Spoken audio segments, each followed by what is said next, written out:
Alors pour la suite, on va régler ce sous-titre qui se trouve en fin de colonne, c'est foireux bien sûr. Il serait bien d'être en affichage normal pour voir les balises, pour voir vraiment les petits signes qui ne s'impriment pas, qui ne sortent pas au final, qu'on fasse une application pour tablette, un magazine interactif pour tablette ou une impression.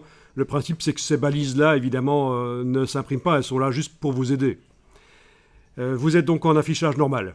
Alors, deux manières de régler le problème, soit la manière complètement manuelle, c'est-à-dire mettre le pointeur devant le sous-titre qui pose problème et insérer une balise spéciale qui va le chasser à la colonne suivante ou au bloc suivant dans ce cas-ci, puisque on a deux blocs l'un à côté de l'autre. Alors allez-y, mettez le curseur là devant le sous-titre, faites un clic droit, insérez un caractère de saut, saut de bloc, et voilà, il a été chassé dans le bloc suivant, et c'est le cas de le dire puisque c'est la chasse, et vous avez une balise spéciale que vous avez insérée ici, vous la voyez. Alors, supprimez ce saut, cette balise de saut, sélectionnez la, touche suppression sur le clavier. Voilà, le titre revient en place, parce que vous allez voir qu'il y a une autre manière de faire en sorte que, automatiquement, un sous-titre ne se retrouve jamais tout seul à la fin d'une colonne. Alors, vous pouvez prendre la flèche noire et cliquer à côté de tout. Comme ça, rien n'est sélectionné.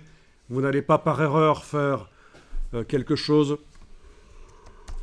Alors, ce qui se passait chez toi, mais ça peut être intéressant pour tout le monde, c'est que après avoir inséré la balise, et je vais le refaire ici, mais ne le faites pas, bien sûr, c'est juste pour montrer.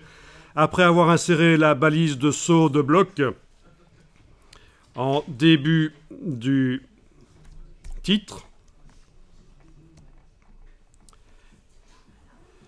eh bien, ce que tu as fait, c'est que tu as été appliqué un sous-titre à nouveau ici, et ça a chassé la balise au bloc suivant. Ce qui fait que le bloc suivant était vide, puisque la balise elle-même chasse au troisième bloc suivant. Ben, j'arrive pas à le refaire ici, mais enfin, c'est le principe. Ouais, c'est ça qui est arrivé chez toi. Bon, c'est intéressant de voir, de comprendre ça. Ce n'est pas un logiciel simple, InDesign. Pour arriver à comprendre d'où vient le problème, c'est pas toujours très simple. Donc, ça peut être intéressant de vous entraider aussi, si vous voulez faire du InDesign un jour, d'avoir la possibilité d'appeler quelqu'un, d'envoyer un mail à quelqu'un pour savoir, tiens, est-ce que tu comprends pourquoi dans mon document ça fait ça et j'arrive pas à voir d'où ça vient. Voilà. Parce que c'est du vectoriel.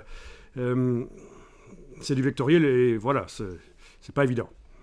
Alors, donc, on en est revenu au moment où vous avez enlevé la balise et le sous-titre est revenu en fin de colonne de gauche.